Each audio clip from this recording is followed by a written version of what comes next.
Cristiano Becker. Orgulhoso estamos nós da senhora, vereadora, né, por trazer essa pauta aqui para dentro dessa casa. Mas eu acho bonito quando o colega fala em incoerência dentro dessa casa, porque quando o colega fala, vai ali nos bastidores e fala que político tem que apanhar. Né? Mas, enfim, eu não quero falar sobre isso, né? Mas também tem colega que é contra a maioridade penal, é contra o laço, é a favor da discriminação das drogas. Vamos deixar como está.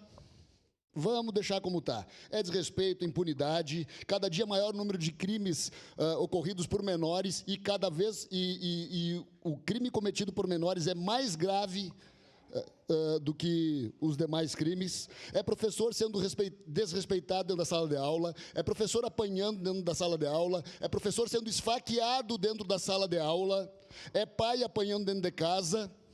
É pai e mãe sendo desrespeitados dentro de casa, e são cães, orelhas, sendo empalados, sendo torturados e sendo mortos.